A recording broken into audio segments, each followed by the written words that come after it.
Hi ಗೆಳೆಯರೆ, ಅನುಸ್ಟೆಲ್ಲರ್ ಚಾನೆಲ್ಗೆ ಎಲ್ಲರಿಗೂ ಸ್ವಾಗತ. ಇವತ್ತು ಎಕ್ಸ್ಪ್ಲನೇಷನ್ ಮಾಡುತ್ತಿರುವ ಸಿನಿಮಾ ಪ್ರಪಂಚವನ್ನೇ ಗೆದ್ದ ಭಾರತೀಯ ಸಿನಿಮಾ ತುಂಬಾಡ್. ಈ ಸಿನಿಮಾವನ್ನು ಹೀಗೆ ಬಣ್ಣಿಸಬೇಕು, ಏಕೆಂದರೆ ಇದು ಅಷ್ಟು ಅದ್ಭುತವಾಗಿದೆ. ಚಿತ್ರರಂಗದಲ್ಲಿ ಅಪರೂಪಕ್ಕೊಮ್ಮೆ ಸಂಭವಿಸುವ ಒಂದು ವಿಸ್ಮಯ ಈ ಸಿನಿಮಾ. ಚಿತ್ರಕಥೆ, ನಿರ್ದೇಶಕ ಮತ್ತು ಅಭಿನಯದಲ್ಲಿ ಅತ್ಯಂತ ಉನ್ನತ ಮಟ್ಟದಲ್ಲಿರುವ ಈ ಸಿನಿಮಾದ ಕಥೆಯನ್ನು ಕೇಳೋಣ. ಅದಕ್ಕೂ ಮೊದಲು ನಮ್ಮ ಚಾನೆಲ್ ಸಬ್ಸ್ಕ್ರೈಬ್ ಮಾಡಿ ಮತ್ತು ಬೆಲ್ ಐಕನ್ ಒತ್ತಲು ಮರೆಯಬೇಡಿ. ಸಿನಿಮಾದ ಆರಂಭದಲ್ಲಿ ಈ ಪ್ರಪಂಚ ಸೃಷ್ಟಿಯಾಗುವ ಮೊದಲು ಅಸ್ತಿತ್ವದಲ್ಲಿದ್ದ ಪೂರ್ತಿ ದೇವಿಯ ಶಿಲ್ಪವನ್ನು ತೋರಿಸಲಾಗುತ್ತದೆ. ಈ ದೇವಿಯ ಒಂದು ಕೈಯಲ್ಲಿ ಅಪಾರ ಚಿನ್ನದ ನಾಣ್ಯಗಳು ಮತ್ತು ಇನ್ನೊಂದು ಕೈಯಲ್ಲಿ ಅಪಾರ ಧಾನ್ಯಗಳಿವೆ. ಇಡೀ ಪ್ರಪಂಚವೇ ಈ ದೇವಿಯ ಗರ್ಭದಲ್ಲಿದೆ. ಎಲ್ಲ ದೇವರುಗಳು ಈ ದೇವಿಯ ಗರ್ಭದಿಂದಲೇ ಜನಿಸಿದವರು. ಅವರಲ್ಲಿ ಒಬ್ಬನು ಹಸ್ತರ್. ಹಸ್ತರ್ನ ವಿಶೇಷತೆ ಎಂದರೆ ಅವನಿಗೆ ಯಾವುದರ ಮೇಲೂ ತಣಿಯದ ಆಸೆ ಅಥವಾ ದುರಾಸೆ. ಇದು ಹಸ್ತರ್ನ ಸ್ವಭಾವವಾಗಿತ್ತು. ಆದ್ದರಿಂದಲೇ ದೇವಿಯ ಕೈಯಲ್ಲಿದ್ದ ಎಲ್ಲಾ ಚಿನ್ನದ ನಾಣ್ಯಗಳನ್ನು ಹಸ್ತರ್ ಕದ್ದನು. ನಂತರ ಮತ್ತೊಂದು ಕೈಯಲ್ಲಿದ್ದ ಧಾನ್ಯದ ಪುಡಿಯನ್ನು ಕದಿಯಲು ಹಸ್ತರ್ ಪ್ರಯತ್ನಿಸಿದನು. ಇದನ್ನು ತಿಳಿದ ಇತರ ದೇವರುಗಳು ಹಸ್ತರ್ನ ಮೇಲೆ ದಾಳಿ ಮಾಡಿದರು. ಆದರೆ ಪೂರ್ತಿ ದೇವಿ ತನ್ನ ಮಗನಾದ ಹಸ್ತರ್ನನ್ನು ರಕ್ಷಿಸಿದಳು. ಆದರೆ ಅಲ್ಲಿ ಒಂದು ನಿಬಂಧನೆ ಇತ್ತು. ಇನ್ಮುಂದೆ ನಿನ್ನನ್ನು ಯಾರೂ ಪೂಜಿಸಬಾರದು, ಯಾರೂ ನಿನ್ನನ್ನು ದೇವರೆಂದು ಪರಿಗಣಿಸಬಾರದು. ನೀನು ಯಾರಿಗೂ ತಿಳಿಯದಂತೆ ಮರೆಯಾಗಬೇಕು. ಈ ಷರತ್ತಿನ ಮೇಲೆ ಪೂರ್ತಿ ದೇವಿ ತನ್ನ ಮಗನನ್ನು ರಕ್ಷಿಸಿ ಅವನು ತನ್ನ ಗರ್ಭದಲ್ಲೇ ಇರುವಂತೆ ಮಾಡಿದಳು. ಹೀಗೆ ಹಸ್ತರ್ನ ಬಗ್ಗೆ ತಿಳಿದ ತುಂಬಡ್ ಗ್ರಾಮದ ಜನರು ಅವನಿಗಾಗಿ ಒಂದು ದೇವಾಲಯವನ್ನು ನಿರ್ಮಿಸಿದರು. ಇದನ್ನು ತಿಳಿದ ಇತರ ದೇವರುಗಳು ಕೋಪಗೊಂಡು ಆ ಜನರನ್ನು ಶಪಿಸಿದರು. ಅಂದಿನಿಂದ ಆ ಪ್ರದೇಶದಲ್ಲಿ ಎಡೆಬಿಡದೆ ಮಳೆ ಸುರಿಯಲಾರಂಭಿಸಿತು. ಈ ಎಲ್ಲ ಕಥೆಯನ್ನು ತಂದೆಯೊಬ್ಬ ತನ್ನ ಮಗನಿಗೆ ಹೇಳುವುದರ ಮೂಲಕ ಈ ಸಿನಿಮಾ ಆರಂಭವಾಗುತ್ತದೆ. ಆಗ ಮಗ ಕೇಳುತ್ತಾನೆ, ಯಾಕೆ ಅಪ್ಪ ನಾವು ಈಗ ಹಸ್ತರನ್ನು ಎಬ್ಬಿಸುತ್ತಿದ್ದೇವೆ? ಅದಕ್ಕೆ ತಂದೆ, ಹಸ್ತರ್ನ ಶಾಪವೇ ನಮಗೆ ವರ ಎಂದು ಹೇಳುತ್ತಾನೆ. ಅಲ್ಲಿಗೆ ಆ ದೃಶ್ಯ ಮುಕ್ತಾಯವಾಗುತ್ತದೆ. ಮುಂದಿನ ದೃಶ್ಯದಲ್ಲಿ 1918ರ ತುಂಬಡ್ ಗ್ರಾಮವನ್ನು ತೋರಿಸಲಾಗುತ್ತದೆ. ಮಳೆಯಲ್ಲಿ ಓಡುತ್ತಾ ಒಬ್ಬ ಮಹಿಳೆ ಅರಮನೆಯ ಮುಂದೆ ಬರುತ್ತಾಳೆ. ಅಲ್ಲಿ ಒಬ್ಬ ವಯಸ್ಸಾದ ವೃದ್ಧನಿದ್ದಾನೆ. ಅವನು ಅಧಿಕಾರಯುತ ಧ್ವನಿಯಲ್ಲಿ, ನೀನು ಯಾಕೆ ಇಷ್ಟು ತಡ ಮಾಡಿದೆ ಎಂದು ಕೇಳುತ್ತಾನೆ. ಆ ವೃದ್ಧನ ಎಲ್ಲ ಕೆಲಸಗಳನ್ನು ಒಬ್ಬ ಹೆಂಡತಿಯಂತೆ ಈ ಮಹಿಳೆ ಮಾಡುತ್ತಾಳೆ. ಆದರೆ ಆ ವೃದ್ಧ ಮಾತ್ರ ಅವಳನ್ನು ಕೇವಲ ಕೆಲಸದಾಕೆಯಂತೆ ನೋಡುತ್ತಾನೆ. ಇಂದು ನಾನು ಬೇಗ ಹೋಗಬೇಕು ಎಂದು ಆಕೆ ಹೇಳಿದಾಗ ಆ ವೃದ್ಧ, ಬಂದಿದ್ದೇ ತಡವಾಗಿ, ಈಗಲೇ ಹೋಗಬೇಕೇ? ಮರ್ಯಾದೆಯಿಂದ ಕೆಲಸ ಮುಗಿಸಿ ಹೋಗು ಎನ್ನುತ್ತಾನೆ. ಕೆಲಸ ಎಂದರೆ ಒಬ್ಬಳು ಹೆಂಡತಿ ಮಾಡಬೇಕಾದ ಎಲ್ಲ ಕೆಲಸಗಳನ್ನು ಈ ವೃದ್ಧ ಅವಳಿಂದ ಮಾಡಿಸುತ್ತಾನೆ. ಆಗ ಆಕೆ, ಇಂದಾದರೂ ನನಗೆ ಸ್ವಲ್ಪ ಚಿನ್ನದ ನಾಣ್ಯಗಳನ್ನು ನೀಡುತ್ತೀರಾ? ಇಷ್ಟು ಕಾಲ ನಿಮಗಾಗಿ ಬದುಕಿದವಳಲ್ಲವೇ ನಾನು ಎಂದು ಹೇಳುತ್ತಾಳೆ. ಆದರೆ ಅವನು ಚಿನ್ನ ನೀಡಲು ತಯಾರಿರಲಿಲ್ಲ. ಅದೇ ಸಮಯದಲ್ಲಿ ಅಲ್ಲಿರುವ ಹಸ್ತರ್ನ ರೂಪಗಳನ್ನು ಕಂಡಾಗ ಆ ಮಹಿಳೆ ಗಾಬರಿಯಾಗುತ್ತಾಳೆ. ಅಯ್ಯೋ, ಆ ಅಜ್ಜಿ ಎದ್ದೇಳುವ ಸಮಯವಾಯಿತು. ನಾನು ಅವರಿಗೆ ಊಟ ಕೊಡಬೇಕು, ಇಲ್ಲದಿದ್ದರೆ ಅವರು ಗಲಾಟೆ ಮಾಡುತ್ತಾರೆ ಎನ್ನುತ್ತಾಳೆ. ಇದನ್ನು ಕೇಳಿದ ಆ ವೃದ್ಧ, ಹಾಗಾದರೆ ಹೋಗು ಎನ್ನುತ್ತಾನೆ. ಈ ಅಜ್ಜಿ ಬೇರೆ ಯಾರೂ ಅಲ್ಲ, ಆ ವೃದ್ಧನ ಹೆಂಡತಿ. ಅವರ ಆರೈಕೆಯನ್ನು ಈ ಮಹಿಳೆ ಮಾಡುತ್ತಾಳೆ. ಮುಂದಿನ ದೃಶ್ಯದಲ್ಲಿ ಇಬ್ಬರು ಮಕ್ಕಳು ಮಳೆಯಲ್ಲಿ ಓಡುವುದನ್ನು ತೋರಿಸಲಾಗುತ್ತದೆ. ಇವರು ಆ ಮಹಿಳೆಯ ಮಕ್ಕಳು. ಅಮ್ಮ ಬರುವ ಮೊದಲೇ ಮಕ್ಕಳು ಮನೆ ತಲುಪಿದ್ದರು. ಅವರಲ್ಲಿ ಹಿರಿಯವನು ವಿನಾಯಕ್ ರಾವ್, ಸಿನಿಮಾದ ನಾಯಕ.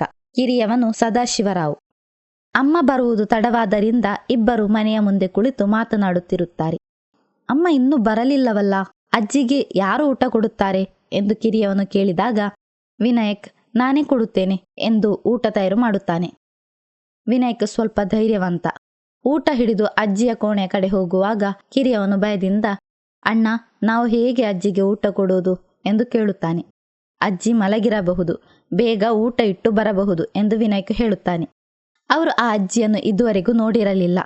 ಅಜ್ಜಿಯ ಕೋಣೆಗೆ ಯಾವಾಗಲೂ ಬೀಗ ಹಾಕಿರುತ್ತಿತ್ತು. ಅಮ್ಮ ಮಾತ್ರ ಒಳಗೆ ಹೋಗುತ್ತಿದ್ದಳು. ಮಕ್ಕಳು ಧೈರ್ಯ ಮಾಡಿ ಹೋದರೂ ಅವರಿಗೆ ಭಯವಿತ್ತು. ಅವರು ಕೋಣೆಯ ಹತ್ತಿರ ಹೋದಾಗ ಅಮ್ಮ ಬಂದು ಅವರಿಗೆ ಚೆನ್ನಾಗಿ ಹೊಡೆಯುತ್ತಾಳೆ. ಎಷ್ಟು ಧೈರ್ಯವಿದ್ದರೆ ನೀವು ಇಲ್ಲಿಗೆ ಬರುತ್ತೀರಿ ಎಂದು ಗದರಿಸುತ್ತಾಳೆ. ನಂತರ ಅಮ್ಮನೇ ಊಟ ತಯಾರಿಸಿ ಮಂತ್ರ ಹೇಳುತ್ತಾ ಅಜ್ಜಿಗೆ ನೀಡಲು ಹೋಗುತ್ತಾಳೆ. ಆಗ ಅಮ್ಮ ಮಕ್ಕಳನ್ನು ಕೋಣೆಯ ಹೊರಗೆ ಕಳುಹಿಸುತ್ತಾಳೆ. ವಿನಾಯಕ್ ಅಮ್ಮನನ್ನು ತಡೆದು, ಅಮ್ಮ, ಅವರು ನಮಗೆ ಯಾವಾಗ ಚಿನ್ನದ ನಾಣ್ಯಗಳನ್ನು ನೀಡುತ್ತಾರೆ ಎಂದು ಕೇಳುತ್ತಾನೆ. ಇದಕ್ಕೆ ಅಮ್ಮನಿಗೆ ಕೋಪ ಬರುತ್ತದೆ. ಅವರನ್ನು ಗೌರವದಿಂದ ಮಾತಾಡು, ಅವರು ನಿನ್ನ ತಂದೆ ಅಲ್ವಾ ಎನ್ನುತ್ತಾಳೆ. ಅಂದರೆ ಆ ವೃದ್ಧನ ಮಕ್ಕಳೇ ಈ ವಿನಾಯಕ್ ಮತ್ತು ಸದಾಶಿವ. ಆದರೆ ಆ ಮಹಿಳೆ ಅವನ ಕಾನೂನುಬದ್ಧ ಹೆಂಡತಿಯಲ್ಲದ ಕಾರಣ ಮಕ್ಕಳಿಗೆ ಅರಮನೆಯಲ್ಲಿ ಯಾವುದೇ ಹಕ್ಕಿರಲಿಲ್ಲ. ವಿನಾಯಕ್ನನ್ನು ಸಮಾಧಾನಪಡಿಸಲು ಅಮ್ಮ ಹೇಳುತ್ತಾಳೆ, ನಾವು ಕಷ್ಟಪಟ್ಟು ದುಡಿದು ಹಣ ಗಳಿಸಬೇಕು. ಆದರೆ ವಿನಾಯಕ್, ನಾವು ಅವರ ಮಕ್ಕಳಲ್ಲವೇ? ಆ ಆಸ್ತಿ ನಮಗೂ ಸೇರಬೇಕಲ್ಲವೇ? ಅರಮನೆಯಲ್ಲಿ ತುಂಬಾ ಚಿನ್ನವಿದೆ ಎಂದು ಜನರು ಮಾತನಾಡಿಕೊಳ್ಳುತ್ತಿದ್ದಾರೆ. ನಾವದನ್ನು ಕೇಳಿ ಪಡೆಯಬೇಕು ಅಮ್ಮ ಎನ್ನುತ್ತಾನೆ. ಅಷ್ಟರಲ್ಲಿ ಅಜ್ಜಿಯ ಕಿರಿಚಾಟ ಕೇಳಿಸುತ್ತದೆ. ನನ್ನನ್ನು ಬಿಡು ಬಿಡು. ಆಗ ಅಮ್ಮ ಬಾಗಿಲ ಬಳಿ ಹೋಗಿ, ನೀವು ಬೇಗ ಮಲಗಿ, ಇಲ್ಲದಿದ್ದರೆ ಹಸ್ತರ್ ಬರುತ್ತಾನೆ ಎಂದು ಹೇಳುತ್ತಾಳೆ. ಇದನ್ನು ಕೇಳಿದ ಅಜ್ಜಿ ತಕ್ಷಣ ಸುಮ್ಮನಾಗುತ್ತಾಳೆ. ಮರುದಿನ ಆ ವೃದ್ಧ ಮರಣ ಹೊಂದುತ್ತಾನೆ. ಅಂತಿಮ ಸಂಸ್ಕಾರದ ನಂತರ ಆ ಮಹಿಳೆಯ ಕೊನೆಯ ಭರವಸೆಯೂ ಹೋಗುತ್ತದೆ. ಆದ್ದರಿಂದ ಅವಳು ಮಕ್ಕಳನ್ನು ಕರೆದುಕೊಂಡು ಆ ಊರು ಬಿಟ್ಟು ಹೋಗಲು ನಿರ್ಧರಿಸುತ್ತಾಳೆ. ಆದರೆ ವಿನಾಯಕ್ ಒಪ್ಪುವುದಿಲ್ಲ. ನಮ್ಮ ಅಪ್ಪನ ಆಸ್ತಿ ನಮಗೆ ಸಿಗಬೇಕಲ್ಲವೇ? ಈ ನಿಧಿಯ ಬಗ್ಗೆ ಅಜ್ಜಿಗೆ ತಿಳಿದಿರಬಹುದು, ನಾವು ಅವರನ್ನು ಕೇಳೋಣ ಎನ್ನುತ್ತಾನೆ.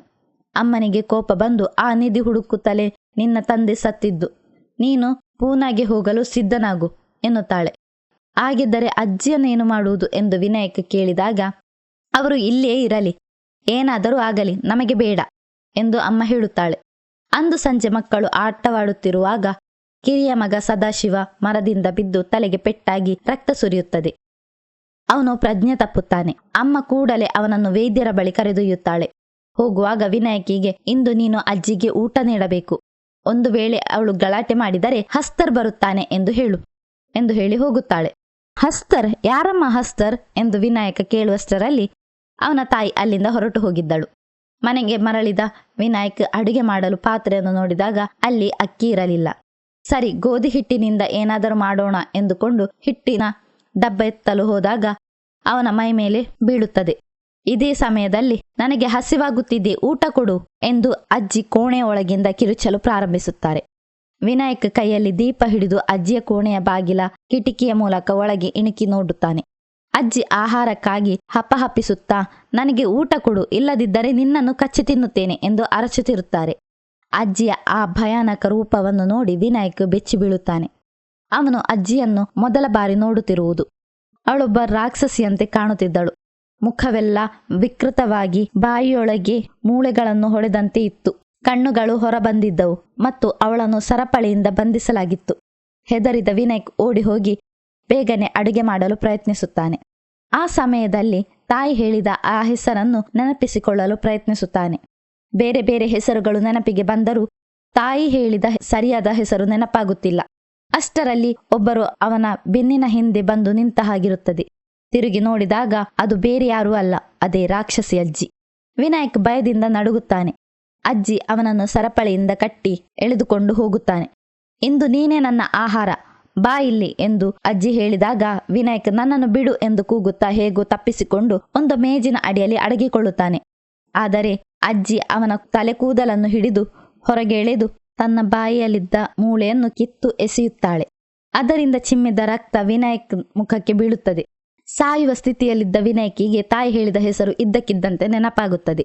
ಅವನು ಜೋರಾಗಿ ಹಸ್ತರ್ ಹಸ್ತರ್ ಎಂದು ಕೂಗುತ್ತಾನೆ. ಆ ಹೆಸರು ಕೇಳಿದ ತಕ್ಷಣ ಅಜ್ಜಿ ಭಯದಿಂದ ದೂರ ಹೋಗಿ ಮಲಗುತ್ತಾಳೆ. ಹಸ್ತರ್ ಬರುತ್ತಾನೆ, ಮರ್ಯಾದೆಯಿಂದ ಮಲಗಿಕೋ ಎಂದು ವಿನಾಯಕ್ ಹೇಳಿದಾಗ ಅವಳು ಸುಮ್ಮನಾಗುತ್ತಾಳೆ. ಇದೇ ಸಮಯದಲ್ಲಿ ವಿನಾಯಕನ ತಮ್ಮ ಸದಾಶಿವ ಮೃತಪಟ್ಟಿರುತ್ತಾನೆ. ದುಃಖಿತಳಾದ ತಾಯಿ ಮಗನ ಶವದೊಂದಿಗೆ ಮನೆಗೆ ಮರಳುತ್ತಾಳೆ. ಅವನನ್ನು ಅಲ್ಲೇ ಹೂತು ಹಾಕಿ ವಿನಾಯಕ್ನನ್ನು ಕರೆದುಕೊಂಡು ಊರು ಬಿಡಲು ಸಿದ್ಧಳಾಗುತ್ತಾಳೆ. ಆದರೆ ವಿನಾಯಕಿಗೆ ಆ ನಿಧಿಯನ್ನು ಹೇಗಾದರೂ ಪಡೆಯಬೇಕೆಂಬ ಹಂಬಲವಿತ್ತು.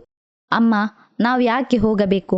ಆ ಅಜ್ಜಿಯನ್ನು ಕರೆದರೆ ನಿಧಿ ಎಲ್ಲಿದೆ ಎಂದು ಹೇಳುತ್ತಾರೆ ಎಂದು ವಿನಾಯಕ್ ಹಠ ಮಾಡುತ್ತಾನೆ. ಇದರಿಂದ ಕೋಪಗೊಂಡ ತಾಯಿ, ನೀನು ಕೂಡ ನಿನ್ನ ತಂದೆಯಂತೆ ದುರಾಸೆಯವನಾದೆಯಲ್ಲವೇ? ನಿನಗೆ ಚಿನ್ನವೇ ಬೇಕಲ್ಲವೇ? ಈಗ ತೆಕೋ ಎಂದು ಒಂದು ಚಿನ್ನದ ನಾಣ್ಯವನ್ನು ಅವನಿಗೆ ನೀಡುತ್ತಾಳೆ. ಇದು ಒಂದೇ ಅಲ್ವಾ? ನಾವು ಅಲ್ಲಿಗೆ ಹೋದರೆ ಇಡೀ ನಿಧಿಯನ್ನೇ ಪಡೆಯಬಹುದು ಎಂದು ವಿನಾಯಕ್ ಹೇಳಿದಾಗ ತಾಯಿ ಅವನನ್ನು ಹೊಡೆಯುತ್ತಾಳೆ ಮತ್ತು ಇನ್ನು ಮುಂದೆ ಎಂದಿಗೂ ತುಂಬಾಡ್ ಕಡೆಗೆ ಬರಬಾರದೆಂದು ಅವನಿಂದ ಪ್ರಮಾಣ ಮಾಡಿಸಿಕೊಳ್ಳುತ್ತಾಳೆ. ಇದಾದ ನಂತರ ಚಾಪ್ಟರ್ 2 ಆರಂಭವಾಗುತ್ತದೆ. 15 ವರ್ಷಗಳ ನಂತರ ವಿನಾಯಕ್ ಮತ್ತೆ ತುಂಬಾಡಿಗೆ ಮರಳುತ್ತಾನೆ. ಹಳೆಯ ಮನೆಯ ಅಜ್ಜಿಯನ್ನು ಹುಡುಕಿಕೊಂಡು ಹೋಗುತ್ತಾನೆ. ಆ ಮನೆ ಈಗ ಹಾಳು ಬಿದ್ದಿದೆ. ಅವನು ಅಜ್ಜಿಯ ಕೋಣೆಗೆ ಹೋದಾಗ ಅವಳು ಸತ್ತಿರಲಿಲ್ಲ. ಬದಲಾಗಿ ಆ ಕೋಣೆಯ ನೆಲಕ್ಕೆ ಅಂಟಿಕೊಂಡು ಒಂದು ಮರದ ಬೇರಿನಂತೆ ಬೆಳೆದುಕೊಂಡಿದ್ದಳು. ಅವಳ ಹೃದಯ ಇನ್ನೂ ಬಡಿಯುತ್ತಿತ್ತು. ವಿನಾಯಕ್ ಅವಳ ಬಳಿ ನಿಧಿ ಎಲ್ಲಿದೆ ಎಂದು ಕೇಳುತ್ತಾನೆ. ನಿಧಿ ತೋರಿಸಿಕೊಟ್ಟರೆ ನಿನಗೂ ಅರ್ಧ ಭಾಗ ಕೊಡುತ್ತೇನೆ ಎಂದು ವಿನಾಯಕ್ ಮಾತು ಕೊಡುತ್ತಾನೆ. ಆದರೆ ಅಜ್ಜಿ ಅಲ್ಲಿಗೆ ಹೋಗಬೇಡ, ಅದು ಅಪಾಯಕಾರಿ ಎಂದು ಎಚ್ಚರಿಸುತ್ತಾಳೆ. ವಿನಾಯಕ್ ಹಠ ಬಿಡದಿದ್ದಾಗ ಅವಳು ಹೇಳುತ್ತಾಳೆ, ನನಗೆ ನಿಧಿ ಬೇಡ, ಈ ನರಕದ ಬದುಕಿನಿಂದ ಮುಕ್ತಿ ಬೇಕು. ನೀನು ನನ್ನನ್ನು ಸುಟ್ಟು ಹಾಕಿ ನನಗೆ ಮೋಕ್ಷ ನೀಡು. ವಿನಾಯಕ್ ಅದಕ್ಕೆ ಒಪ್ಪುತ್ತಾನೆ. ನಂತರ ವಿನಾಯಕ್ ಆ ದೊಡ್ಡ ಕೋಟೆಯ ಒಳಗೆ ನಿಧಿಗಾಗಿ ಅನ್ವೇಷಣೆ ನಡೆಸುತ್ತಾನೆ. ಅಜ್ಜಿ ಹೇಳಿದ ಜಾಗವನ್ನು ಹುಡುಕಲು ಅವನಿಗೆ ತಿಂಗಳುಗಳೇ ಬೇಕಾಗುತ್ತದೆ. ಕೊನೆಗೆ ಆ ಕೋಟೆಯ ಪಾತಾಳದಲ್ಲಿ ಭೂಮಿದೇವಿಯ ಗರ್ಭದಂತಿರುವ ಒಂದು ಸ್ಥಳವನ್ನು ಅವನು ಪತ್ತೆ ಹಚ್ಚುತ್ತಾನೆ. ಅಲ್ಲಿ ನಿಧಿಯ ಪೆಟ್ಟಿಗೆ ಸಿಕ್ಕಾಗ ಅವನು ಸಂಭ್ರಮದಿಂದ ಕೂಗುತ್ತಾನೆ.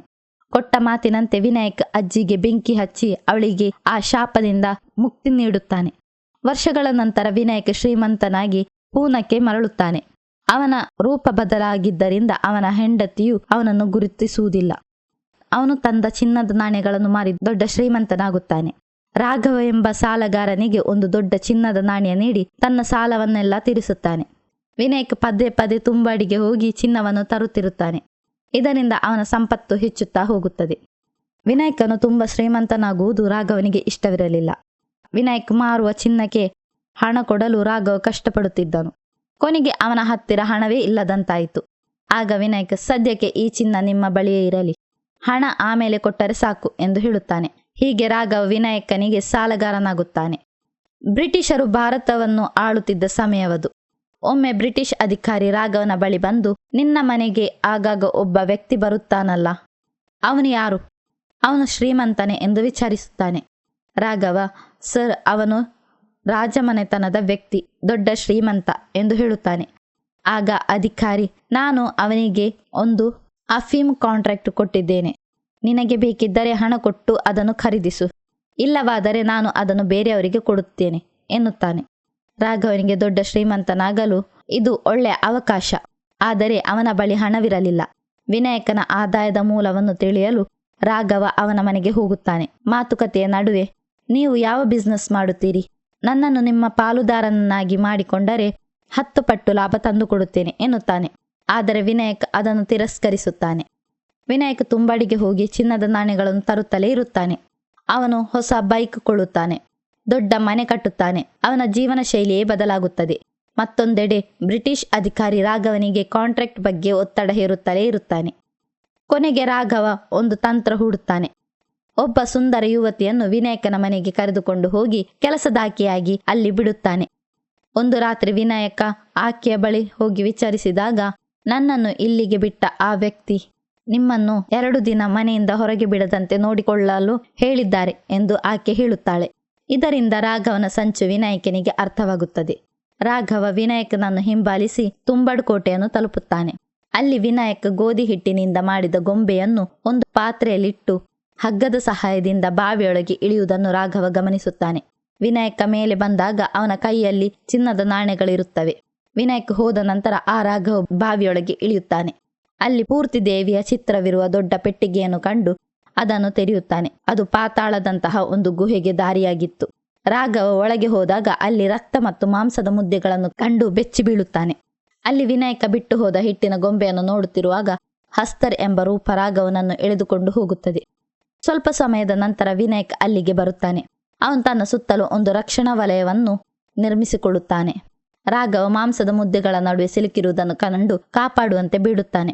ಆಗ ಹಸ್ತರ್ ಪ್ರತ್ಯಕ್ಷನಾಗುತ್ತಾನೆ. ವಿನಾಯಕ ಹಿಟ್ಟಿನ ಗೊಂಬೆಯನ್ನು ತೋರಿಸಿ ಹಸ್ತರ್ನನ್ನು ಆಕರ್ಷಿಸುತ್ತಾನೆ. ಹಸ್ತರ್ ಆ ಗೊಂಬೆಯನ್ನು ತಿನ್ನಲು ಹೋದಾಗ ವಿನಾಯಕ ಅವನ ಸೊಂಟದಲ್ಲಿದ್ದ ಕೆಂಪು ಬಟ್ಟೆಯನ್ನು ಎಳೆಯುತ್ತಾನೆ. ಆಗ ಅದರಿಂದ ಚಿನ್ನದ ನಾಣ್ಯಗಳು ಕೆಳಗೆ ಬೀಳುತ್ತವೆ. ವಿನಾಯಕ ತನಗೆ ಬೇಕಾದಷ್ಟು ನಾಣ್ಯಗಳನ್ನು ಸಂಗ್ರಹಿಸಿ ಅಲ್ಲಿಂದ ಹೊರಡುತ್ತಾನೆ. ಆ ರೂಪವು ತ್ಯಾಸೆಯಿಂದ ಹಸ್ತರ್ನ ಪ್ರತಿಮೆಯನ್ನು ತಿನ್ನುತ್ತಿರುವಾಗ, ಆದರೆ ಅಲ್ಲಿಂದ ಹೋಗುವಾಗ ವಿನಾಯಕ ಹಿಂತಿರುಗಿ ರಾಘವನನ್ನು ನೋಡುತ್ತಾನೆ.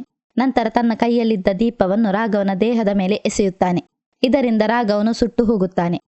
ಇಲ್ಲದಿದ್ದರೆ ರಾಘವನಿಗೆ ಎಂದಿಗೂ ಸಾವು ಸಂಭವಿಸುತ್ತಿರಲಿಲ್ಲ. ನಂತರ ವಿನಾಯಕ ಹಗ್ಗದ ಸಹಾಯದಿಂದ ಮೇಲೆ ಏರುತ್ತಾನೆ. ಆಗ ವಿನಾಯಕನನ್ನು ಹಿಡಿಯಲು ಹಸ್ತರ್ ಕೂಡ ಹಿಂದೆ ಬರುತ್ತಾನೆ. ಆದರೆ ವಿನಾಯಕ ಹಾರಿ ಹೊರಗೆ ಬಂದು ಆ ದೊಡ್ಡ ಪೆಟ್ಟಿಗೆಯನ್ನು ಮುಚ್ಚುತ್ತಾನೆ. ಹೀಗೆ ತನ್ನ ಪ್ರಾಣವನ್ನು ಪಣಕ್ಕಿಟ್ಟು ವಿನಾಯಕ ಪ್ರತಿ ಬಾರಿಯೂ ಚಿನ್ನವನ್ನು ತರುತ್ತಿರುತ್ತಾನೆ. ಮುಂದಿನ ದೃಶ್ಯದಲ್ಲಿ ವಿನಾಯಕನ ಮನೆಯಲ್ಲಿ ತೋರಿಸಲಾಗುತ್ತದೆ. ಆ ಮನೆಯಲ್ಲಿ ತುಂಬಾ ಸಮಸ್ಯೆಗಳಿರುತ್ತವೆ. ಏಕೆಂದರೆ ವಿನಾಯಕನ ಪತ್ನಿಗೆ ಆ ಕೆಲಸದವಳು ಎಂದರೆ ಇಷ್ಟವಿರುವುದಿಲ್ಲ. ವಿನಾಯಕ್ ಅವಳ ಬಳಿ ಹೋಗುವ ವಿಷಯ ಪತ್ನಿಗೂ ತಿಳಿದಿರಬಹುದು. ಹಾಗಾಗಿ ಆ ಪತ್ನಿ ಆ ಕೆಲಸದವಳನ್ನು ಮನೆಯಿಂದ ಹೊರಹಾಕುತ್ತಾಳೆ. ಆದರೆ ವಿನಾಯಕ್ ಅವಳಿಗಾಗಿ ಒಂದು ಹೊಸ ಮನೆಯನ್ನು ಕಟ್ಟಿಸಿಕೊಡುತ್ತಾನೆ. ಮುಂದಿನ ಭಾಗದಲ್ಲಿ ಭಾರತಕ್ಕೆ ಸ್ವಾತಂತ್ರ್ಯ ಸಿಕ್ಕ ವರ್ಷದಲ್ಲಿ ನಡೆಯುವ ಘಟನೆಗಳನ್ನು ತೋರಿಸಲಾಗಿದೆ.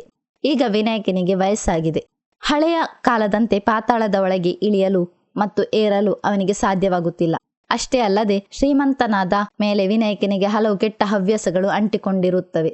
ಅನಗತ್ಯ ಸ್ನೇಹ, ಮದ್ಯಪಾನ, ಸ್ತ್ರೀಯರೊಂದಿಗೆ ರಹಸ್ಯ ಸಂಬಂಧ ಮತ್ತು ಇತರ ಮಾದಕ ವಸ್ತುಗಳ ಸೇವನೆಯಿಂದ ವಿನಾಯಕನ ಆರೋಗ್ಯ ಕ್ಷೀಣಿಸಿರುತ್ತದೆ. ಮುಂದಿನ ದೃಶ್ಯದಲ್ಲಿ ವಿನಾಯಕನ ಮಗನನ್ನು ತೋರಿಸಲಾಗುತ್ತದೆ. ಅವನು ಹಗ್ಗ ಹಿಡಿದು ಒಂದು ಆಟವನ್ನು ಅಭ್ಯಾಸ ಮಾಡುತ್ತಿರುತ್ತಾನೆ. ಅಂದರೆ ವಿನಾಯಕ್ ಹೇಗೆ ಅಸ್ತರ್ನ ಕೈಯಿಂದ ಚಿನ್ನವನ್ನು ಪಡೆಯುತ್ತಿದ್ದಾನೋ ಅದೇ ರೀತಿಯ ಆಟವನ್ನು ವಿನಾಯಕ್ ತನ್ನ ಮಗನಿಗೆ ಕಲಿಸುತ್ತಿರುತ್ತಾನೆ. ಮಗ ಅದನ್ನು ಅಭ್ಯಾಸ ಮಾಡುತ್ತಿರುತ್ತಾನೆ. ಅದೇ ಸಮಯದಲ್ಲಿ ವಿನಾಯಕ್ ಆ ಕೆಲಸದವಳ ಜೊತೆ ಇರುತ್ತಾನೆ. ಅವಳಿಗಂತೂ 24 ಗಂಟೆಯೂ ಚಿನ್ನ ಎಂಬ ಯೋಚನೆ ಮಾತ್ರ ಇರುತ್ತದೆ. ಇನ್ನು ಮುಂದೆ ವಿನಾಯಕನಿಂದ ಚಿನ್ನ ತರಲು ಸಾಧ್ಯವಿಲ್ಲ ಎಂದು ಅವಳಿಗೆ ತಿಳಿದಿರುತ್ತದೆ. ಆದ್ದರಿಂದ ಅವಳು ಮೆಲ್ಲನೆ ವಿನಾಯಕನ ಹತ್ತಿರ ನಿಮ್ಮ ಮಗನ ಕೈಯಿಂದ ಚಿನ್ನ ತೆಗೆಸಬಾರದೆ ಎಂದು ಕೇಳುತ್ತಾನೆ. ಆದರೆ ವಿನಾಯಕ್ ಅವನಿಂದ ಸಾಧ್ಯವಿಲ್ಲ, ಅವನಿಗೊಂದು ಕಾಲು ಸ್ವಾಧೀನವಿಲ್ಲ ಎಂದು ಹೇಳುತ್ತಾನೆ. ಅಂದು ರಾತ್ರಿ ಊಟ ಮಾಡುವಾಗ ಮಗ, ಅಪ್ಪ, ನಾನು ಮೊದಲಿನಂತಲ್ಲ, ಈಗ ನನಗೆ ತುಂಬಾ ಚಿನ್ನದ ನಾಣ್ಯಗಳನ್ನು ತರಲು ಸಾಧ್ಯವಿದೆ ಎಂದು ಹೇಳುತ್ತಾನೆ. ಆದರೆ ವಿನಾಯಕ್ ಅದನ್ನು ಅಷ್ಟಾಗಿ ಗಮನಿಸುವುದಿಲ್ಲ. ಆಗ ವಿನಾಯಕನಿಗೆ ಒಂದು ಫೋನ್ ಕರೆ ಬರುತ್ತದೆ. ಯಾರೋ ಹಣದ ಬಗ್ಗೆ ಮಾತನಾಡುತ್ತಿದ್ದಾರೆ ಎಂದು ತೋರುತ್ತದೆ. ಫೋನ್ ಕಟ್ ಮಾಡಿದ ನಂತರ ವಿನಾಯಕ್ ಪತ್ನಿಯ ಬಳಿ ಮಗನನ್ನು ಕೋಟೆಗೆ ಕರೆದುಕೊಂಡು ಹೋಗಲು ಸಿದ್ಧಗೊಳಿಸು ಎಂದು ಹೇಳುತ್ತಾನೆ. ಈ ವಿಷಯ ತಿಳಿದ ಮಗನಿಗೆ ತುಂಬಾ ಸಂತೋಷವಾಗುತ್ತದೆ. ಹೀಗೆ ಅವರು ತುಂಬಾಡ್ ಕಡೆಗೆ ಪ್ರಯಾಣ ಬೆಳೆಸುತ್ತಾರೆ. ಕಾರಿನಲ್ಲಿ ಹೋಗುವಾಗ ವಿನಾಯಕ್ ಮಗನಿಗೆ ಕತೆ ಹೇಳುತ್ತಿರುತ್ತಾನೆ. ಮಗ ಕೇಳುತ್ತಾನೆ, ಅಪ್ಪ, ನಾವು ಹಸ್ತರ್ನನ್ನು ಪೂಜಿಸಬೇಕಾ? ಅದಕ್ಕೆ ವಿನಾಯಕ್, ಮಗನೇ, ಹಸ್ತರ್ನ ಶಾಪವೇ ನಮಗೆ ವರ, ಉಳಿದದನ್ನು ಅಲ್ಲಿಗೆ ಹೋದ ಮೇಲೆ ನಿನಗೆ ತಿಳಿಯುತ್ತದೆ ಎಂದು ಹೇಳುತ್ತಾನೆ. ಹೀಗೆ ಅವರು ಕೋಟೆ ತಲುಪುತ್ತಾರೆ. ಪಾತಾಳಕ್ಕೆ ಇಳಿಯುವ ಮೊದಲು ವಿನಾಯಕ್ ಕೆಲವು ಸಿದ್ಧತೆಗಳನ್ನು ಮಗನಿಗೆ ತೋರಿಸಿಕೊಡುತ್ತಾನೆ. ಹಿಟ್ಟಿನಿಂದ ಬೊಂಬೆ ಮಾಡುವುದು ಮತ್ತು ಅದನ್ನು ದೂರ ಎಸೆಯುವುದನ್ನು ಕಲಿಸುತ್ತಾನೆ. ಇನ್ನು ಮುಂದೆ ನಿನಗೆ ಇದನ್ನು ತೋರಿಸಿಕೊಡುವುದು ಅಷ್ಟೇ ಬಾಕಿ ಇದೆ ಎಂದು ಹೇಳಿ ಅವರು ಪಾತಾಳಕ್ಕೆ ಇಳಿಯುತ್ತಾರೆ. ನಂತರ ವಿನಾಯಕ್ ಅವರ ಸುತ್ತ ಒಂದು ವೃತ್ತವನ್ನು ಹಾಕುತ್ತಾನೆ. ಇದನ್ನು ನೋಡಿದ ಮಗ, ಯಾಕೆ ಅಪ್ಪ ಹೀಗೆ ವೃತ್ತ ಹಾಕುತ್ತಿದ್ಯಾ ಎಂದು ಕೇಳುತ್ತಾನೆ. ಇದೊಂದು ಮಂತ್ರಿಸಿದ ಪುಡಿ. ಈ ವೃತ್ತದ ಒಳಗೆ ಹಸ್ತರ್ ಬರಲು ಸಾಧ್ಯವಿಲ್ಲ. ಹಸ್ತರ್ನ ಚಿನ್ನವನ್ನು ಮಾತ್ರ ನಾವು ಪಡೆಯಬಹುದು. ಹಸ್ತರಿಗೆ ಧಾನ್ಯ ಎಂದರೆ ತುಂಬಾ ದೌರ್ಬಲ್ಯ. ಅದನ್ನು ಪಡೆಯಲು ಅವನು ಏನು ಬೇಕಾದರೂ ಮಾಡುತ್ತಾನೆ ಎಂದು ವಿನಾಯಕ್ ವಿವರಿಸುತ್ತಾನೆ. ಹಸ್ತರ್ ಕಚ್ಚಿದರೆ ಏನಾಗುತ್ತದೆ ಎಂದು ಮಗ ಕೇಳಿದಾಗ ವಿನಾಯಕ್, ಹಸ್ತರ್ ಕಚ್ಚಿದರೆ ಆ ಅಜ್ಜಿಯಂತೆ ಶಾಪ ತಟ್ಟುತ್ತದೆ, ಎಂದಿಗೂ ಸಾವು ಬರುವುದಿಲ್ಲ ಎಂದು ಉತ್ತರಿಸುತ್ತಾನೆ. ಸಿನಿಮಾದ ಆರಂಭದಲ್ಲಿ ಕಾಣುವ ಆ ವಿಕೃತ ರೂಪದ ಅಜ್ಜಿ ಚಿನ್ನದ ನಾಣ್ಯ ಪಡೆಯಲು ಹೋದಾಗ ಹಸ್ತರ್ ಕಚ್ಚಿದರಿಂದಲೇ ಅವಳಿಗೆ ಸಾವಿಲ್ಲದೆ ಶಾಪ ತಟ್ಟಿರುತ್ತದೆ. ಹೀಗೆ ಅವರು ಮಾತನಾಡುತ್ತಿರುವಾಗಲೇ ಹಸ್ತರ್ ಯಾವಾಗ ಬರುತ್ತಾನೆ ಎಂದು ಮಗ ಕೇಳುತ್ತಾನೆ. ಅವನು ಹಾಗೆ ಬರುವುದಿಲ್ಲ, ಆ ಬೊಂಬೆಯನ್ನು ತೋರಿಸಿದರಷ್ಟೇ ಬರುತ್ತಾನೆ ಎಂದು ವಿನಾಯಕ್ ಹೇಳುತ್ತಿದ್ದಂತೆ ಮಗನಿಗೆ ಭಯವಾಗುತ್ತದೆ. ಅಪ್ಪ, ನಾನು ಆ ಬೊಂಬೆಯನ್ನು ತಂದಿದ್ದೇನೆ ಎಂದು ಹೇಳಿ ತನ್ನ ಬಟ್ಟೆಯೊಳಗಿನಿಂದ ಬೊಂಬೆಯನ್ನು ಹೊರತೆಗೆಯುತ್ತಾನೆ. ಇದನ್ನು ಕಂಡ ವಿನಾಯಕ್ ಭಯಭೀತನಾಗುತ್ತಾನೆ. ತಕ್ಷಣವೇ ಹಸ್ತರ್ ಅಲ್ಲಿಗೆ ಬರುತ್ತಾನೆ. ವಿನಾಯಕ್ ಮಗನನ್ನು ಪಕ್ಕಕ್ಕೆ ಎಳೆದು ಬೊಂಬೆಯನ್ನು ಹಸ್ತರ್ನ ಕಡೆಗೆ ಎಸೆಯುತ್ತಾನೆ. ಹಸ್ತರ್ ಬೊಂಬೆ ತಿನ್ನುವಷ್ಟರಲ್ಲಿ ಮಗ ಹಸ್ತರ್ನ ಬಟ್ಟೆಯನ್ನು ಎಳೆದು ಚಿನ್ನದ ನಾಣ್ಯಗಳನ್ನು ಸಂಗ್ರಹಿಸುತ್ತಾನೆ. ವಿನಾಯಕ್, ಸಾಕು ಬಾ, ಅವನು ಬೊಂಬೆ ತಿಂದು ಮುಗಿಸುವ ಮೊದಲು ನಾವು ಇಲ್ಲಿಂದ ಹೋಗಬೇಕು ಎಂದು ಹೇಳುತ್ತಾನೆ. ಆದರೆ ಮಗ ಸಾಧ್ಯವಾದಷ್ಟು ಚಿನ್ನವನ್ನು ಸಂಗ್ರಹಿಸುತ್ತಿರುತ್ತಾನೆ. ಕೊನೆಗೆ ಇಬ್ಬರು ಹರಸಾಹಸ ಪಟ್ಟು ಮೇಲೆ ಬರುತ್ತಾರೆ. ಅವರ ಹಿಂದೆ ಹಸ್ತರ್ ಕೂಡ ಬರುತ್ತಾನೆ. ಆದರೆ ಅವರು ಪೆಟ್ಟಿಗೆಯ ಬಾಗಿಲನ್ನು ಮುಚ್ಚುವಲ್ಲಿ ಯಶಸ್ವಿಯಾಗುತ್ತಾರೆ. ಮೇಲೆ ಬಂದ ವಿನಾಯಕ್ ಮಗನಿಗೆ ಹೊಡೆಯುತ್ತಾನೆ. ಆದರೆ ಮಗ ತಂದ ಚಿನ್ನದ ನಾಣ್ಯಗಳನ್ನು ನೋಡಿ ವಿನಾಯಕನಿಗೆ ಸಂತೋಷವಾಗುತ್ತದೆ. ಮನೆಗೆ ಹಿಂದಿರುಗುವಾಗ ವಿನಾಯಕ್ ಮಗನಿಗೆ ಒಂದು ಚಿನ್ನದ ನಾಣ್ಯವನ್ನು ಉಡುಗೊರೆಯಾಗಿ ಕೊಡುತ್ತಾನೆ. ಮಗ ಅದನ್ನು ತನ್ನ ತಾಯಿಗೆ ತೋರಿಸುತ್ತಾನೆ. ಮರುದಿನ ವಿನಾಯಕ್ ಒಬ್ಬ ರಾಜನ ಜೊತೆ ಸಭೆ ನಡೆಸುತ್ತಾನೆ. ರಾಜನು, ಭಾರತಕ್ಕೆ ಈಗ ಸ್ವಾತಂತ್ರ್ಯ ಸಿಕ್ಕಿದೆ, ಆದ್ದರಿಂದ ತುಂಬಾಡ್ ಗ್ರಾಮವನ್ನು ಸರ್ಕಾರ ವಶಪಡಿಸಿಕೊಳ್ಳುತ್ತಿದೆ ಎಂದು ಹೇಳುತ್ತಾನೆ. ವಿನಾಯಕ್ ಆತಂಕಗೊಂಡು, ಆ ಕೋಟೆ ನನ್ನದು, ಸರ್ಕಾರ ಹೇಗೆ ತೆಗೆದುಕೊಳ್ಳುತ್ತದೆ ಎಂದು ಕೇಳುತ್ತಾನೆ. ಇನ್ನು ಮುಂದೆ ಚಿನ್ನ ಪಡೆಯುವುದು ಹೇಗೆ ಎಂಬ ಚಿಂತೆ ವಿನಾಯಕನನ್ನು ಕಾಡುತ್ತದೆ. ಇದೇ ಸಮಯದಲ್ಲಿ ವಿನಾಯಕನ ಮಗ ಈಗ ಅಪ್ಪನ ಎರಡನೇ ಪತ್ನಿಯಾದ ಆ ಕೆಲಸದವಳ ಬಳಿ ಹೋಗಿ ತನಗೆ ಸಿಕ್ಕ ಚಿನ್ನದ ನಾಣ್ಯವನ್ನು ತೋರಿಸಿ, ಅಪ್ಪನಿಗೀಗ ವಯಸ್ಸಾಗಿದೆ, ಇನ್ನು ಮುಂದೆ ನಾನು ನಿಮ್ಮನ್ನು ನೋಡಿಕೊಳ್ಳುತ್ತೇನೆ ಎಂದು ಹೇಳಿ ಆ ನಾಣ್ಯವನ್ನು ಅವಳಿಗೆ ಉಡುಗೊರೆಯಾಗಿ ನೀಡುತ್ತಾನೆ. ಆದರೆ ಮಗನ ಮನಸ್ಸಿನ ಅರಿವಿಲ್ಲದ ವಿನಾಯಕ್ ತಾನು ಇದುವರೆಗೂ ಸಂಪಾದಿಸಿದ ಆಸ್ತಿಯನ್ನೆಲ್ಲ ಮಗನಿಗೆ ತೋರಿಸುತ್ತಾನೆ. ಇದನ್ನು ಕಂಡು ಆಶ್ಚರ್ಯಚಕಿತನಾದ ಮಗ, ಎಷ್ಟು ಸಂಪತ್ತು ಸಾಲದೆ ಅಪ್ಪ, ನಾವು ಸುಖವಾಗಿ ಬದುಕಬಹುದಲ್ಲವೇ ಎನ್ನುತ್ತಾನೆ. ಮಗನ ಈ ಮಾತನ್ನು ಕೇಳಿದ ವಿನಾಯಕ್, ಇವನು ನನ್ನ ತಾಯಿಯಂತೆ ಇದ್ದಾನಲ್ಲ ಎಂದು ಅಂದುಕೊಳ್ಳುತ್ತಾನೆ. ಇದು ಯಾವುದು ಸಾಲದು ಎಂದು ಹೇಳುವಷ್ಟರಲ್ಲಿ ವಿನಾಯಕ್ ಅಲ್ಲಿಯೇ ಮೈಮರೆತು ಬೀಳುತ್ತಾನೆ. ಮರುದಿನ ವಿನಾಯಕ್ ಕೆಲಸದವಳ ಮನೆಗೆ ಹೋದಾಗ ಅವನು ಮಗನಿಗೆ ನೀಡಿದ ಚಿನ್ನದ ನಾಣ್ಯ ಅವಳ ಕೈಯಲ್ಲಿರುವುದನ್ನು ಕಂಡು ಬೆಚ್ಚಿ ಬೀಳುತ್ತಾನೆ. ಇದು ನಿನಗೆ ಎಲ್ಲಿಂದ ಸಿಕ್ಕಿತ್ತು ಎಂದು ಕೇಳಿದಾಗ ನಿಮ್ಮ ಮಗನೇ ಕೊಟ್ಟಿದ್ದು ಎಂದು ಅವಳು ಮಗ ಹೇಳಿದ ವಿಷಯವನ್ನೆಲ್ಲ ವಿವರಿಸುತ್ತಾಳೆ. ಇದರಿಂದ ಕೋಪಗೊಂಡ ವಿನಾಯಕ್ ನೇರವಾಗಿ ಮನೆಗೆ ಬಂದು ಮಗನಿಗೆ ಚೆನ್ನಾಗಿ ಹೊಡೆಯುತ್ತಾನೆ. ಇಷ್ಟು ಚಿಕ್ಕ ವಯಸ್ಸಿನಲ್ಲೇ ನಿನಗೆ ಇಷ್ಟು ದುರಾಸೆ ಹೇಗೆ ಬಂತು ಎಂದು ಗದರಿಸುತ್ತಾನೆ. ಆಗ ಮಗ, ಅಪ್ಪ, ನಾವು ಮಾಡುತ್ತಿರುವುದು ತಪ್ಪು. ನಾವು ಹಸ್ತರ್ನ ಚಿನ್ನವನ್ನಲ್ಲ, ಆ ಚೀಲವನ್ನೇ ತರಬೇಕು. ಅದರಲ್ಲೇ ಅಸಲಿ ಸಂಪತ್ತು ಇರುವುದು ಎಂದು ಐಡಿಯಾ ಕೊಡುತ್ತಾನೆ. ವಿನಾಯಕ್ ಮೊದಲು ಕೋಪಗೊಂಡರೂ ಮಗನ ಐಡಿಯಾ ಕೇಳಿ ಅವನಿಗೆ ಅದು ಇಷ್ಟವಾಗುತ್ತದೆ. ನಾವು ತುಂಬಾ ಬೊಂಬೆಗಳನ್ನು ತೆಗೆದುಕೊಂಡು ಹೋಗೋಣ. ಹಸ್ತರು ಒಂದು ಬೊಂಬೆ ತಿನ್ನುವಾಗ ಮತ್ತೊಂದನ್ನು ಹಾಕೋಣ. ಆಗ ನಮಗೆ ಸಾಕಷ್ಟು ಸಮಯ ಸಿಗುತ್ತದೆ ಎಂದು ಮಗ ಹೇಳುತ್ತಾನೆ. ಹೇಗಿದ್ದರೂ ಸರ್ಕಾರ ಕೋಟೆಯನ್ನು ವಶಪಡಿಸಿಕೊಳ್ಳುತ್ತಿದೆ. ಆದ್ದರಿಂದ ಈ ಬಾರಿ ಇರುವಷ್ಟು ಸಂಪತ್ತನ್ನು ಲೂಟಿ ಮಾಡೋಣ ಎಂದು ವಿನಾಯಕ್ ನಿರ್ಧರಿಸುತ್ತಾನೆ. ಪಾತಾಳಕ್ಕೆ ಇಳಿಯುವ ಮೊದಲು ವಿನಾಯಕ್ ಮಗನಿಗೆ ಎಲ್ಲ ತಯಾರಿಗಳನ್ನು ಮಾಡಿಕೊಡುತ್ತಾನೆ. ಅವರು ಪಾತಾಳಕ್ಕೆ ಇಳಿದಾಗ ವಿನಾಯಕ್ನ ಕೈಯಲ್ಲಿ 2 ಬೊಂಬೆಗಳಿರುತ್ತವೆ. ಇಲ್ಲಿಯೇ ದೊಡ್ಡ ಟ್ವಿಸ್ಟ್ ಕಾದಿರುತ್ತದೆ. ಎಷ್ಟು ಬೊಂಬೆಗಳಿರುತ್ತವೆಯೋ ಅಷ್ಟು ಹಸ್ತರುಗಳು ಪ್ರತ್ಯಕ್ಷವಾಗುತ್ತಾರೆ. ಆಗ ವಿನಾಯಕ್ ಮಗನಿಗೆ ಇನ್ನು ಬೊಂಬೆ ಹೊರಗೆ ತೆಗೆಯಬೇಡ ಎಂದು ಕೂಗುವಷ್ಟರಲ್ಲಿ ಮಗ ಎಲ್ಲ ಬೊಂಬೆಗಳನ್ನು ಹೊರಹಾಕಿರುತ್ತಾನೆ. ಈಗ ಅಲ್ಲಿ ಒಬ್ಬನಲ್ಲ 60ಕ್ಕೂ ಹೆಚ್ಚು ಹಸ್ತರ್ಗಳು ಪ್ರತ್ಯಕ್ಷವಾಗುತ್ತದೆ. ಒಬ್ಬನೇ ಹಸ್ತರ್ ಇದ್ದಾಗ ತಪ್ಪಿಸಿಕೊಳ್ಳುವುದೇ ಕಷ್ಟವಾಗಿತ್ತು. ಈಗ ಇಷ್ಟು ಹಸ್ತರನ್ನು ಕಂಡ ವಿನಾಯಕ್ ತಾನು ಸಿಕ್ಕಿಬಿದ್ದೆ ಎಂದು ಅರಿಯುತ್ತಾನೆ. ಮಗನನ್ನಾದರೂ ರಕ್ಷಿಸಬೇಕೆಂದು ನಿರ್ಧರಿಸಿ ವಿನಾಯಕ್ ಎಲ್ಲ ಬೊಂಬೆಗಳನ್ನು ತನ್ನ ಮೈ ಮೇಲೆ ಕಟ್ಟಿಕೊಂಡು ಓಡುತ್ತಾನೆ. ಹಸ್ತರ್ಗಳು ಅವನ ಬೆನ್ನಟ್ಟುತ್ತಾರೆ. ಆಗ ಮಗ ತಂದೆಯ ಸ್ಥಿತಿಯನ್ನು ಕಂಡು ಅಳುತ್ತಾನೆ. ಮೇಲೆ ಬರುವಷ್ಟರಲ್ಲಿ ಹಸ್ತರ್ಗಳು ವಿನಾಯಕನನ್ನು ಕಚ್ಚಿರುತ್ತಾರೆ. ಮಂತ್ರಿಸಿದ ಪುಡಿಯಿಂದ ವೃತ್ತ ಹಾಕಿದ್ದರಿಂದ ಹಸ್ತರ್ಗಳು ನಾಶವಾಗುತ್ತಾರೆ. ಆದರೆ ವಿನಾಯಕಿಗೆ ಹಸ್ತರ್ನ ಶಾಪ ತಟ್ಟುತ್ತದೆ. ಸಿನಿಮಾದ ಆರಂಭದಲ್ಲಿ ಕಂಡ ಆ ಅಜ್ಜಿಯಂತೆ ವಿನಾಯಕನ ರೂಪ ಕೂಡ ವಿಕೃತವಾಗುತ್ತದೆ. ಆ ಸ್ಥಿತಿಯಲ್ಲೂ ವಿನಾಯಕ್ ಹಸ್ತರ್ನ ಚಿನ್ನದ ಸಂಚಿಕೆಯನ್ನು ಮಗನಿಗೆ ನೀಡುತ್ತಾನೆ. ಆದರೆ ಮಗ ಅಳುತ್ತಾ, ಅಪ್ಪ, ಹಸ್ತರ್ ಬರುತ್ತಾನೆ, ಮಲಗು ಎಂದು ಹೇಳಿ ದೀಪದಿಂದ ವಿನಾಯಕನನ್ನು ಸುಟ್ಟು ಹಾಕುತ್ತಾನೆ. ಆ ಬೆಂಕಿಯಲ್ಲಿ ಸುಟ್ಟು ಹೋದದ್ದು ವಿನಾಯಕ್ ಮಾತ್ರವಲ್ಲ, ಮಗನ ಅತಿಯಾದ ಆಸೆ ಕೂಡ ಆಗಿತ್ತು. ಮಗ ಆ ಚಿನ್ನದ ಚೀಲವನ್ನು ಅಲ್ಲಿಯೇ ಬಿಟ್ಟು ಇನ್ನು ಮುಂದೆ ಯಾರು ಈ ಕೋಟೆಗೆ ಬರಬಾರದು ಎಂಬ ನಿರ್ಧಾರದೊಂದಿಗೆ ಬಾಗಿಲನ್ನು ಮುಚ್ಚುತ್ತಾನೆ. ಇದರೊಂದಿಗೆ ಸಿನಿಮಾ ಮುಕ್ತಾಯವಾಗುತ್ತದೆ. ಹಣದ ಮೇಲಿನ ಅತಿಯಾದ ಆಸೆ ಮನುಷ್ಯನನ್ನು ಹೇಗೆ ವಿನಾಶದ ಹಾದಿಗೆ ಒಯ್ಯುತ್ತದೆ ಎಂಬುದು ಈ ಸಿನಿಮಾ ತೋರಿಸುತ್ತದೆ. ಎಷ್ಟೇ ಸ್ವಾರ್ಥಿಯಾದರೂ ತನ್ನ ಮಗನಿಗಾಗಿ ಪ್ರಾಣ ನೀಡುವ ತಂದೆಯ ಪ್ರೀತಿಯು ಇಲ್ಲಿ ವ್ಯಕ್ತವಾಗಿದೆ. ಈ ಸಿನಿಮಾ ನಿಮಗೆ ಇಷ್ಟವಾಗಿದ್ದರೆ ಲೈಕ್ ಮಾಡಿ, ಶೇರ್ ಮಾಡಿ. ಹಾಗೆ ನಿಮಗೆ ಬೇರೆ ಯಾವುದಾದರೂ ಸಿನಿಮಾದ ಎಕ್ಸ್ಪ್ಲನೇಷನ್ ಬೇಕಿದ್ದರೆ ಕಮೆಂಟ್ ಮಾಡಿ. ಟಾಟಾ, ಬಾಯ್.